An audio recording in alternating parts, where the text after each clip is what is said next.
Assalamualaikum warahmatullahi wabarakatuh. Waalaikumsalam warahmatullahi wabarakatuh.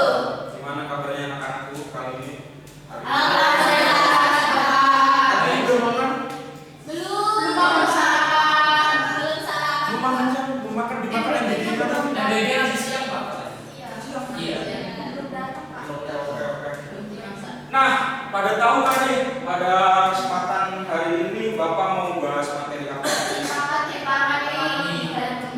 Oke, jadi ketimpangan ekonomi dan kemiskinan ini adalah salah satu sumber dari permasalahan sosial. Oh, yang kemarin Bu Heni sampaikan ya Pak? Ya, betul sekali. Kemarin itu kan permasalahan sosial ya, materi kemarin ya. Iya.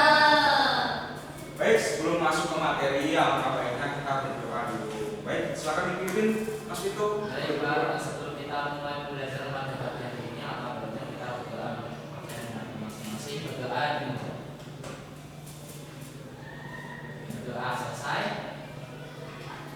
Baik, buat siang ini siapa nih yang nggak masuk? Cius, Pak. Jil Pak. Jil nggak masuk. Ya, katanya sakit. Iya, Pak. Ini Pak yang sudah mengkonfirmasi. Ya, tadi saya ke rumahnya katanya sakit. Ya udah, bawa presensi aja ya. Baik, Pak. Yang pertama Putri Amel, Hadir. Aurora, Hadir. Shiva, Hadir. Jil nggak masuk. Vito, Hadir Pak. Nugraini, Hadir, Pak. dan yang terakhir ada Zahra. Hadir, Pak.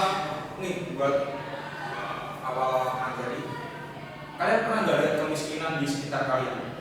Banyak, Pernah Pak. Pak. Sering Pak malah. Banyak. Mungkin itu dari tetangga, saudara, atau orang nggak dikenal.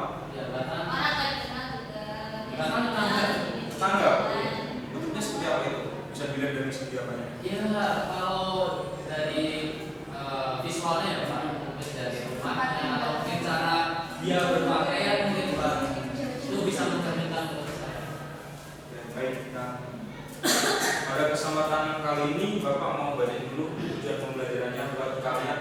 Kenapa sih harus belajar ketimpangan ekonomi dan kemiskinan? Yang pertama, kalian mampu menjelaskan pengertian dan ketimpangan ekonomi dari bentuk dari kemiskinan dan bentuk dari kemiskinan. Jadi kalian nanti bisa diskusi kelompok, nanti bikin kelompok, 3 orang buat diskusi tentang apa itu ketimpangan ekonomi dan kemiskinan. Lalu kalian mampu menganalisis faktor dan contoh dari ketimpangan ekonomi dan kemiskinan melalui diskusi kelompok dan studi literatur.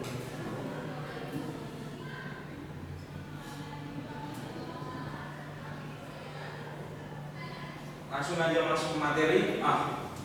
Apa itu ketimpangan ekonomi? Ada yang bisa jawab? Saya Pak, menurut saya ketimpangan ekonomi adalah sebuah perbedaan antara masyarakat yang satu dengan masyarakat yang lain dari segi ekonominya Pak terutama. Baik, terus sekali. Jadi ketimpangan ekonomi ini didefinisikan sebagai distribusi sumber daya pendapatan dan kekayaan yang tidak merata. Di situ banyak yang bilang ada si kaya dan ada si miskin. Betul Pak. Jadi kemarin udah belajar teorinya Karl Marx ya? Sudah Pak, sama Bu Heni. Tuh. Jadi di masa itu Karl Marx itu membuat teori yang namanya kaum borjuis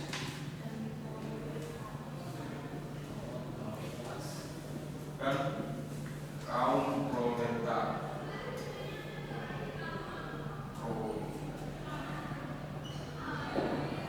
Nah, ini tuh di dalam materi tentang kelas sosial ya. Jadi apa itu kaum borjuis? Ada yang bisa Bapak ada yang bisa jelasin ke Bapak apa itu kaum borjuis, apa itu kaum proletar? Belum tahu?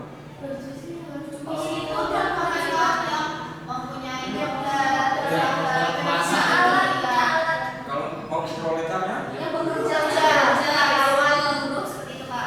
Oke. Jadi secara simpel ini kaum borjuis itu adalah pemilik modal. Nah, Karl Marx ini melihat bagaimana situasi sosial yang ada di lingkungan sekitarnya pada masanya, dan ini pada revolusi industri tentang adanya pabrik pemilik modal ini di pabrik, lalu kaum proletar ini adalah kaum buruhnya.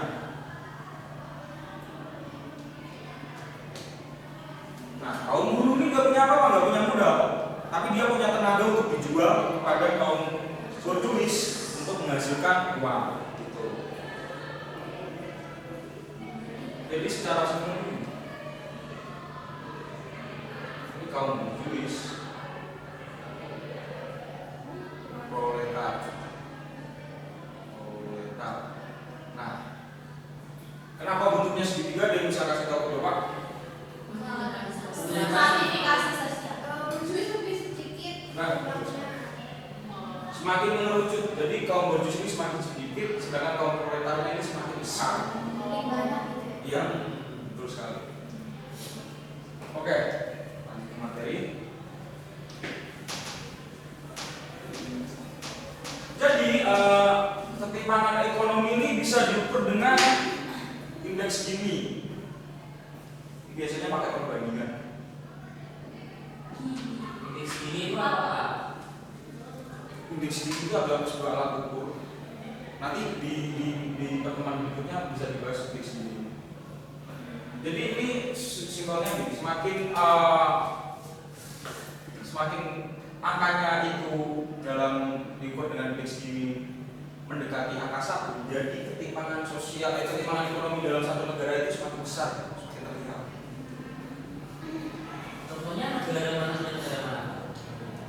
Bisa dilihat di Amerika, Afrika.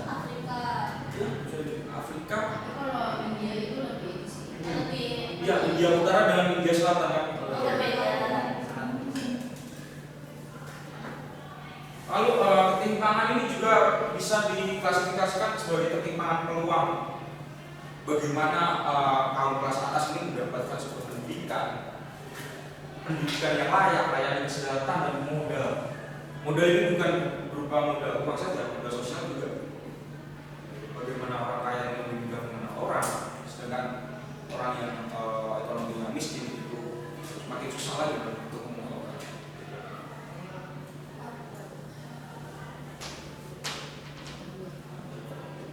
Masih semangat lagi? Masih. Biar tambah semangat, Bapak ajak kalian untuk tepuk semangat, oke? Oke. Jadi semangat. Tepuk semangat. Semangat. Kuat. Manfaat. Yes.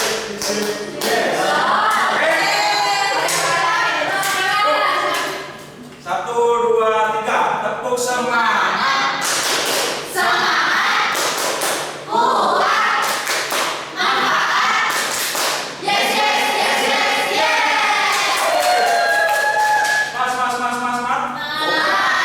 Lanjut ke materi berikutnya.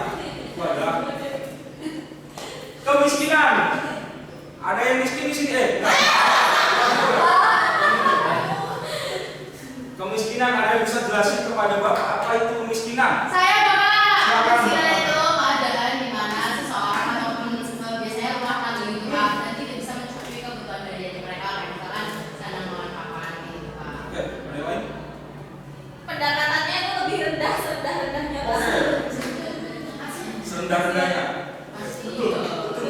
Bahwa pendapat ini betul sekali bahwa ada kemiskinan ini satu kondisi di mana satu kelompok individu atau kelompok masyarakat ini mengalami sebuah kesulitan untuk memenuhi kebutuhan sehari-harinya, kebutuhan dasar dari sandang, pangan, papan. Nah, dalam sosiologi kemiskinan ini bisa diklasifikasikan berdasarkan cara pengukuran dan faktor penyebabnya. Nanti ada juga.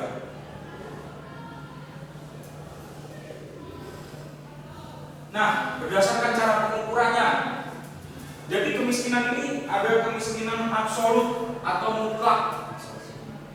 Jadi individu atau keluarga memiliki pendapatan di bawah garis kemiskinan yang ditetapkan. Jadi biasanya itu negara itu mengklasifikasikan bagaimana satu keluarga itu satu keluarga atau satu individu itu diklasifikasikan sebagai miskin atau tidak berdasarkan dari pendapatannya. Jadi absolut atau mutlak ini udah bener-bener dia buat makan besok aja itu susah. Lalu ada kemiskinan relatif, ini individu yang pendapatannya sudah di atas garis kemiskinan tapi masih jauh di bawah rata-rata pendapatan masyarakat di sekitarnya. Jadi mereka udah ada penghasilan, udah bekerja, juga udah bisa buat makan besok. Namun mereka ini masih berbeda dengan lingkungan sekitarnya gitu. Mungkin mereka ada satu aspek apa yang mereka tidak bisa penuhi, seperti hiburan. Lalu yang ketiga ini ada kemiskinan subjektif. Nah ini kemiskinan subjektif ini biasanya dialami oleh Gen Z. Kenapa? Oke. Jadi kemiskinan subjektif ini adalah persepsi yang didasarkan pada persepsi atau perasaan individu bahwa dia tidak mampu memenuhi kebutuhannya, meskipun secara objektif dia berkecukupan. Nah ini berkaitan dengan pola pikir. Ini bisa dicontohkan bahwasanya ada seseorang yang bangun tidur, buka iPhone, terus scroll media sosial, terus dia lihat ada orang lain pergi liburan ke Singapura dan dia merasa miskin, itu bisa diklasifikasikan sebagai kemiskinan subjektif. Itu subjektif itu seperti kayak kita yang berbahwa kita miskin. Nah, betul sekali. Padahal kehidupan itu udah kecukupan. Kurang cukup. Mungkin sampai di sini ada yang ingin ditanyakan dari anak-anak? Saya Pak. Silakan. Misalkan nih Pak, kita lihat yang dari segi relatif. Misalkan suatu individu atau misalkan saya ya Pak, saya itu emang pendapatannya itu sudah di atas garis kemiskinan. Ya. Tetapi emang di lingkungan saya itu pendapatannya lebih gede-gede gitu kan. Bukan yang relatif nih Pak, yang absolut. Ya, absolut. Nah itu kan berarti mereka kan kayak buat makan besok. Bingung. Nah, tapi Pak, misalkan mereka emang buat makan besok susah, tapi mereka itu punya yang namanya aset, itu masih masuk ke si yang mutlak Pak atau gimana? Misalkan asetnya itu kayak motor atau ya bukan motor, ada TV yang nggak bisa di kalau motor kan kita bisa ngecek ya Pak. Gitu. Jadi itu menurut Bapak itu relatif karena dia masih mampu memiliki sebuah aset. Jika absolut mutlak ini dia rumah pun juga punya. Oh,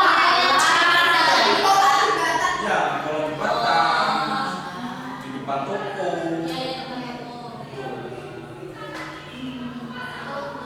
Ada pertanyaan lagi? Saya Pak, Silakan. saya ingin bertanya mengenai data. Kemarin itu saya dengar berita bahwa pemerintah itu demi membuat Indonesia terlihat seperti negara maju di depan negara-negara lain itu indeks garis kemiskinan diturunin Pak. Ya, Yang awalnya 2 juta menjadi 2 juta sekian. berarti kita kaya banget. Ya, itu sungguh sangat miris sekali. Hidup, kita bayangkan aja hidup kita di Semarang 3 juta itu dapat apa jika kita punya anak dan istri, belum ada tanggung lain, itu sudah nggak masuk akal.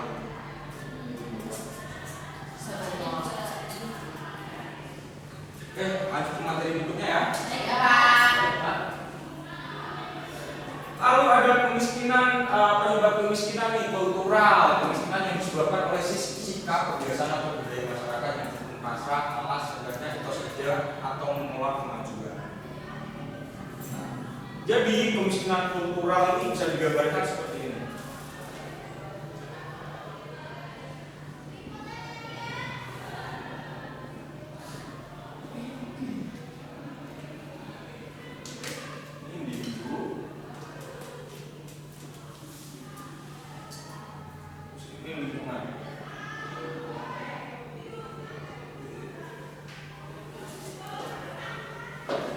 Nah, kultural ini artinya kan diciptakan oleh masyarakat di lingkungan sekitarnya kan, dan mudah melekat. Jadi, bila individu ini gak mau berubah atau gak mau keluar dari zona ini, kemungkinan besar dia akan tetap miskin. Mungkin di lingkungan sekitarnya ini banyak judi, aja.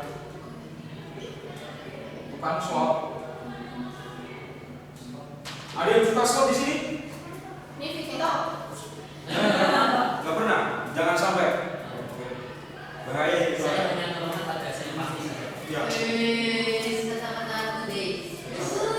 Kemarin malam bapak di WA teman saya, teman bapak Iya.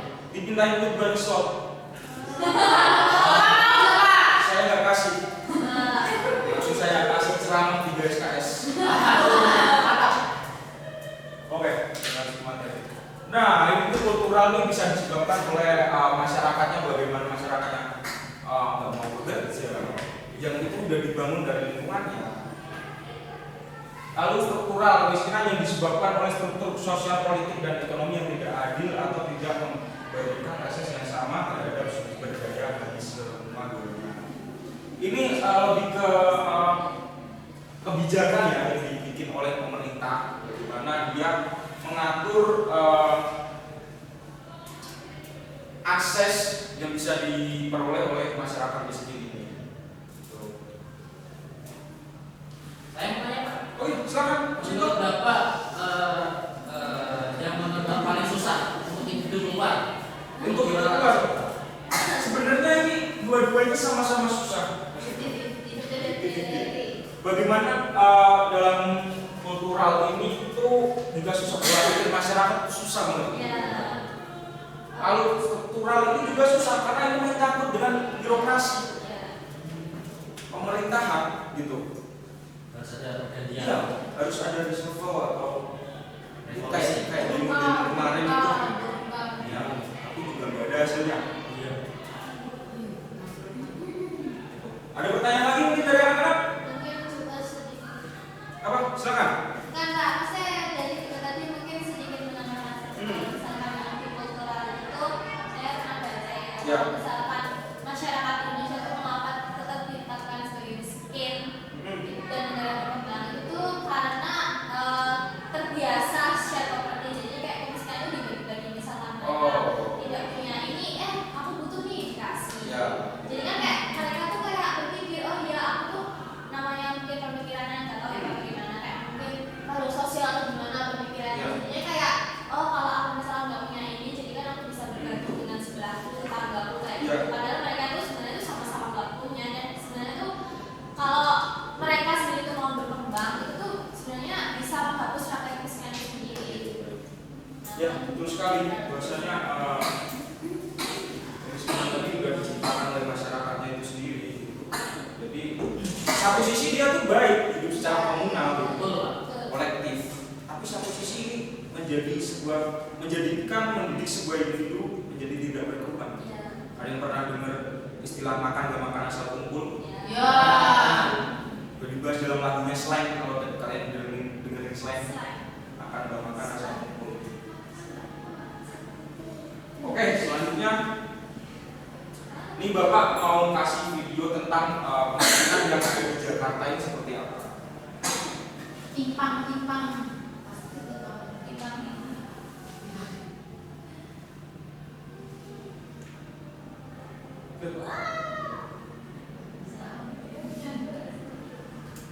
Sempat tidak calon gubernur dan juga wakil gubernur sudah mulai bersosialisasi pada warga Jakarta. Sudah disampaikan bisa bereksipasi, namun siapapun yang akan nanti mereka tetap menghadapi tugas yang berat. Salah satunya adalah masih banyaknya pemukiman kumuh dan bersembunyinya angka kemiskinan.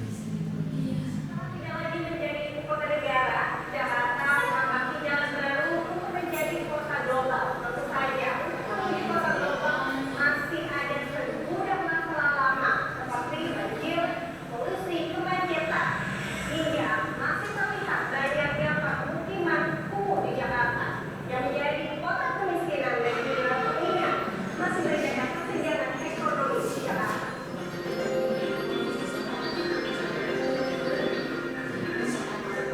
Fitri melaporkan kemiskinan di Jakarta. Saya seorang bayi yang menjadi bunda tanah abang Jakarta Pusat dengan kondisi yang seadanya. Ibu tiga anak ini tinggal di rumah yang minim pencahayaan bahkan tak memiliki kamar yang layak. Fitri memiliki 2 anak balita dan 1 orang yang sudah lulus sekolah dasar. Tinggal di bantaran kali, jadi juga yang banyak sampah menjadi pilihannya. Meski ngomong itu, ia khawatir anaknya sakit akibat lingkungan yang kotor. Suami Fikri sehari-hari adalah kulit panggul. Upahnya hanya Rp90.000 per hari. Penghasilan itu hanya cukup untuk makan dan beli susu anak. Meski hidup pas-pasan, Fikri terus bertahan. Bau sampah adalah makanan sehari-hari. Meski sadar tempat tinggalnya tidak sehat, Fikri tak punya pilihan.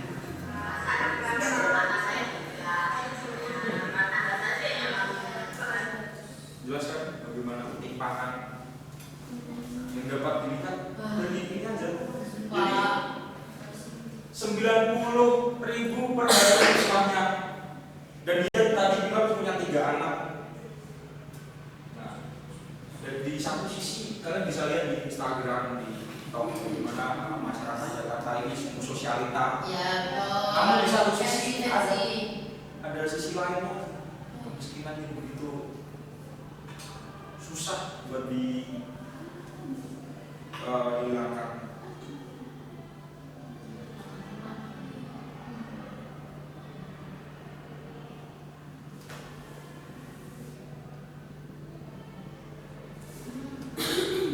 Nah, Bapak lanjutin ke materi tadi. Jadi apa sih dampak ketimpangan dan kemiskinan ini?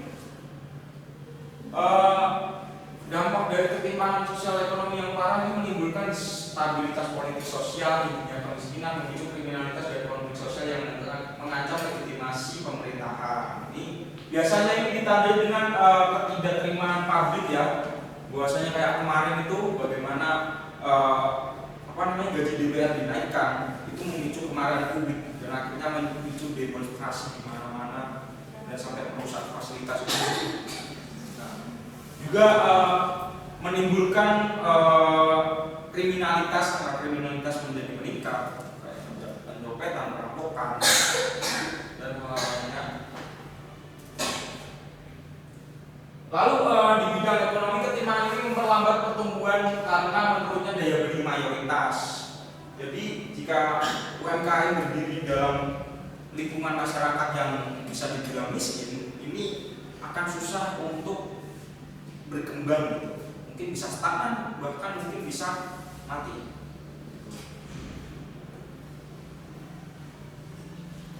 Dan ini menghambat potensi sumber daya manusia akibat buruknya gizi dan pendidikan bagi kelompok miskin. Jadi kan ada keterbatasan akses antara pendidikan dan kesehatan. Ini juga menjadi dampak dari ketimpangan dan kemiskinan ini.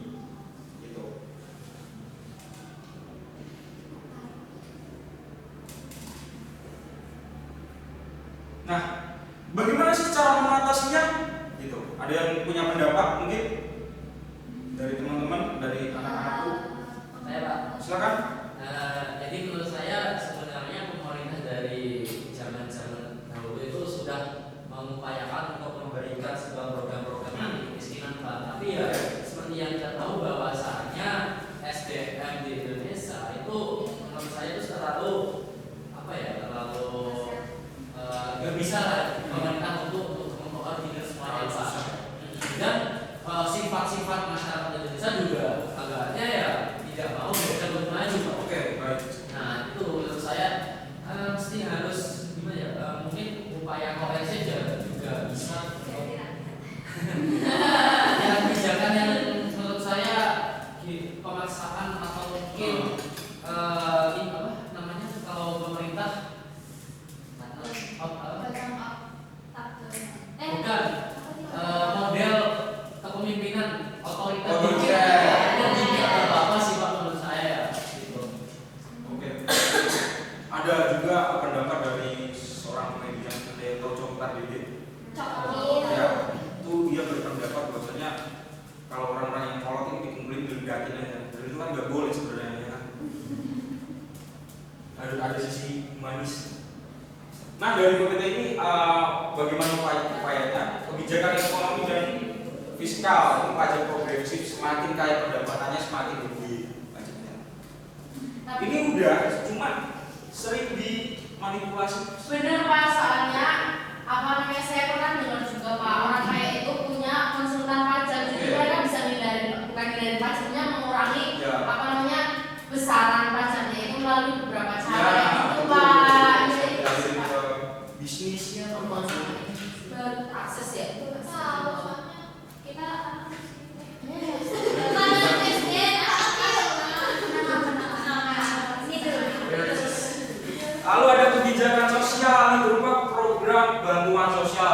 program bantuan sosial menurut Bapak jangan dalam bentuk tunai. Karena nanti malah Ya, betul sekali. Soft skill bisa Iya sih, modal. saya bisa. mengubah cara pikirnya Ya. bisa nggak sih? Pemberdayaan nggak sih? Ya, Dia juga bisa. Jangan beras, terus minyak, terus Jadi malah Setahun. Makan kenyang-kenyang tapi pikirannya kosong. Nah, itu cara bunyinya. nah itu bagaimana Pak? Kita harus kebijakan sosial mengubah cara pikir itu adalah Kita harus turut serta dalam mungkin lingkungan kita ubah pola pikirnya gimana Pak? susah Pak kalau ada orang-orang kayak gitu Pak. dari teman-teman dulu dan yang sering bolos diajak buat ke sekolah. Ya, caranya itu melalui pendidikan, guys. Bukan. Kan kita tidak belajar. Nah, itu sekali. Sangat bijak sekali kamu. Poin 100 buat kamu. Yeay! Saya nggak. Saya enggak. 100 semua 100. Oke. Nanti di akhir Mas baca 80. Oke, sebelum masuk ke refleksi Bapak punya satu game nih. Ada yang tahu mainnya apa? Betul. Kita akan langsung. Betul. Saya mau maju tapi nggak nyampe itu. Tinggi banget. Apa ya? Nanti Bapak bantuin dulu. Oke. Jadi dalam permainan cerita kartu ini kan ada 6 siswa ya di sini ya. Ya. Dibagi jadi 2 kelompok. Nanti satu per kelompok perwakilan, satu kelompok perwakilan dan gantian gitu ya. Oh. Oke, jadi satu pertanyaan bagi yang bisa jawab bisa ngisi satu ini. Kalau nggak bisa saya tidak bisa. Bisa jawab, roll, dilempar pertanyaan. Ayo. Ini biar mudah aja Bapak bagi ya kelompok depan, kelompok belakang ya. Ya. Siapa dulu yang mau maju? Saya. Oke, silakan dari kelompok depan, dari kelompok belakang siapa? Cipa. Oke, baik. Ini Bapak punya 10 pertanyaan nih. Banyak banget sih, Pak. Ya, satu-satu aja nanti. Sini dulu. Kenapa? Ya. Suka dulu ya. Nanti kalau semua nggak bisa jawab nih Pak. Oke sih, masih bisa kok. Kalau Anda bisa jawab, Lah kata kamu. Bantuin dong, Pak. Oke, siap. Paham. Oke. Satu pertanyaan pertama. Ketidakmampuan individu atau rumah tangga untuk memenuhi kebutuhan dasar minimum seperti pangan, sandang, dan papan disebut kemiskinan. Absolut. Bentar, kamu belum jawab. Absolut nggak sih? Skip, Mama. Kan udah ada. Tadi jawabannya apa? Oh, sudah lah. Salah. Salah. Aku jawabnya Tenang, tenang. Ada kesempatannya lagi. Oke. Silakan Anda. Isi. Bapak sama konten tidak mau melakukan pertanyaan kecil seperti saya. Gak apa-apa. S. Oke. Itu dengan Zara. Ayo. Semakin memas, ayo. Pak, tapi saya pakai rapid kalau tidak apa-apa. Gak apa-apa. Tadi sudah. Oh, kita tadi habis. Jangan ya. Jangan dulu. Skip dulu. Switnya gimana? Ayo. Pertanyaan kedua, alat ukur yang digunakan untuk mengetahui tingkat ketidakmerataan. gini, udah Pak, gini Pak. Bapak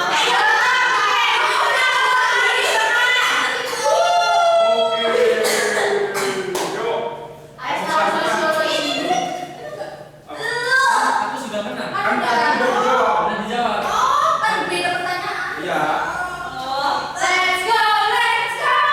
Oke, 1 poin lagi buat kelompok depan untuk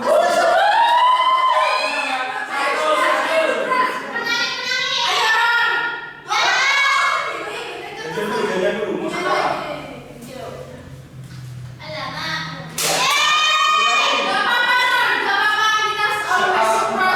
Oke, siap. Perbedaan kualitas pendidikan antara sekolah di perkotaan dan sekolah di daerah terpencil yang menyebabkan lulusan daerah terpencil sulit bersaing di pasar kerja adalah wujud dari ketimpangan.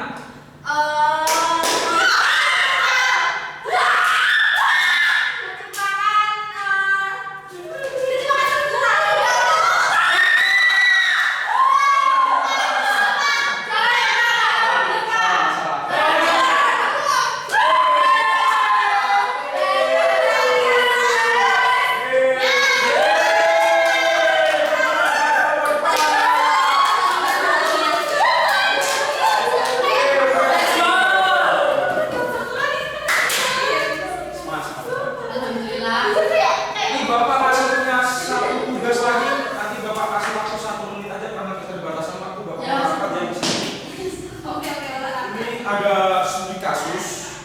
Ini berbeda dari kelompok 1 dan kelompok 2, kelompok depan dan belakang. Bisa aja langsung ini nanti dianalisis. Baik, Pak. Mau pinjam pulpen? Iya.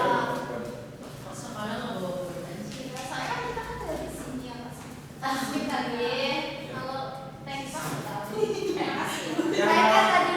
Satu menit dimulai dari sekarang. Kita ada pertanyaannya di bawah.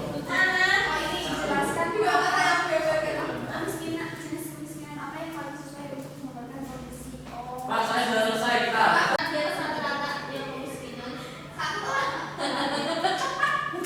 Oke, baik. Bisa main blowing. Gimana kalau misalkan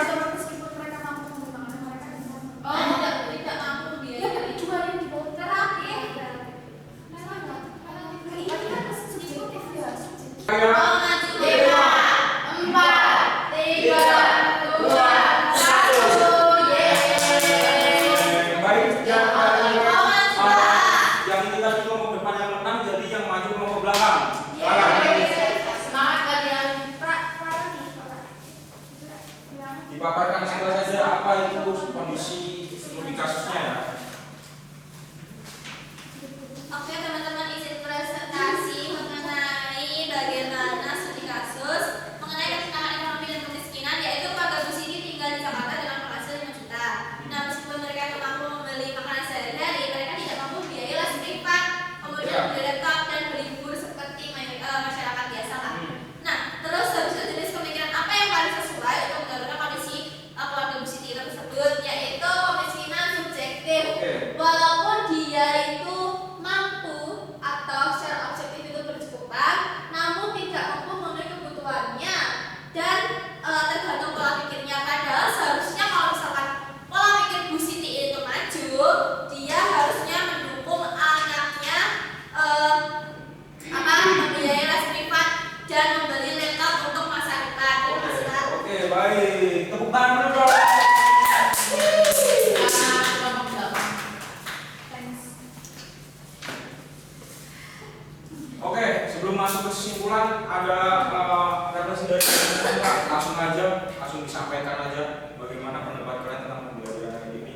Seru, Pak. Tahu bagaimana jenis kemiskinan, ketimpangan seperti apa, tahu mengenai kasus yang di Jakarta, tahu yang terpinggirkan, dan Oke, baik. Jadi memang butuh buat kalian itu mengevaluasi atau melihat observasi lingkungan kalian ya. Oke, masuk ke kesimpulan. Nah, dari kesimpulan pada pembelajaran ini, jadi ketimpangan ekonomi dan kemiskinan di Indonesia adalah isu struktural yang kompleks. Kemiskinan tidak hanya diukur dari aspek absolut, juga relatif dan multidimensi, meliputi kesehatan dan pendidikan. Tadi sudah Bapak jelaskan. Ketimpangan ekonomi yang diukur dengan rasio Gini diperparah oleh kesenjangan spasial. Spasial itu disparitas antara wilayah. Jadi bisa kondisi geografis gitu, seperti itu. Lalu ketimpangan peluang yang mana kesenjangan digital menjadi pemicu utama yang memerangkap kelompok miskin dalam kemiskinan struktural karena mereka kehilangan akses terhadap modal informasi dan pasar modern. Baik, Bapak kira pembelajaran untuk siang hari ini Bapak cukupkan aja, bahwa tugas minggu depan Bapak tidak tiadakan aja ya. Karena mungkin masih banyak tugas lain-lainnya.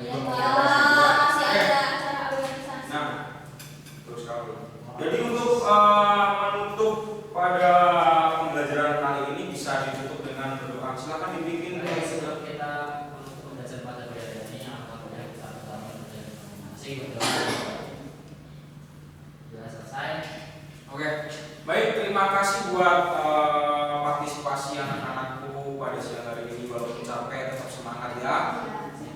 Pak akhiri, wassalamualaikum